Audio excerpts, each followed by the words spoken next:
इधर मथुरा में कांग्रेस के राज्यसभा सांसद प्रमोद तिवारी ने बांके बिहारी मंदिर में पूजा अर्चना की और इस दौरान उन्होंने देश में संविधान की रक्षा को लेकर चिंता जाहिर की। साथ ही साथ बीजेपी सरकार पर गंभीर आरोप भी लगाए। मीडिया से बातचीत करते हुए प्रमोद तिवारी ने कहा कि लोकतंत्र और संविधान को बचाने की जिम्मेदारी कांग्रेस पर है। राज्यों के चुनाव संपन्न हुए हैं। आसाम और बंगाल का चुनाव जिस तरह लड़ा गया, जिस तरह इलेक्शन कमीशन ने वहां सारी गरिमा नष्ट करके लोकतंत्र की हत्या भारतीय जनता पार्टी और इलेक्शन कमीशन ने की है।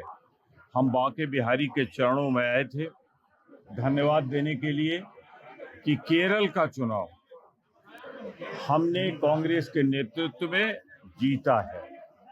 तमिलनाडु में हमने धर्मनिरपेक्षता की रक्षा करते हुए वहां लोकप्रिय सरकार का गठन किया।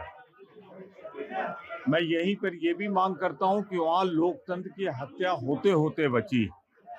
जिस तरह राज्यपाल ने 108 सीटें प्राप्त करने के बावजूद भी, 1 से 13-14 प्राप्त करने के बावजूद भी सरकार बनाने का आमंत्रण नहीं दे रहे थे, वहां भारतीय जनता पार्टी की शिकस्त हुई है।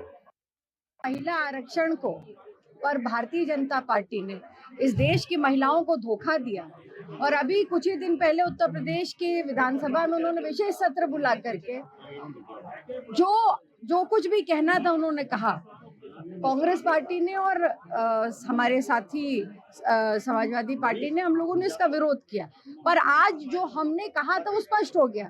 4 राज्यों के चुनाव हुए, आप बताइए किसी एक भी राज्य में किसी महिला मुख्यमंत्री को उन्होंने बनाया? बिहार में नहीं बनाया, उनके पास मौका था। वेस्ट बंगाल में नहीं बनाया, उनके पास मौका था और वहां पर एक महिला को हटा करके आ रहे थे। आसाम, वहां पर भी उन्होंने नहीं बनाया। तो भारतीय जनता पार्टी, पौंडीचेरी, वहां भी नहीं बनाया उन्होंने। जहां उनके पास मौका था, यहाँ पे किस आरक्षण की आवश्यकता थी, किसी संविधान में संशोधन की? तो पार्टी का अपना था। तो उनकी इच्छा शक्ति ही नहीं है, ये भारतीय जनता पार्टी की महिला विरोधी संकीर्ण विचारधारा है और वो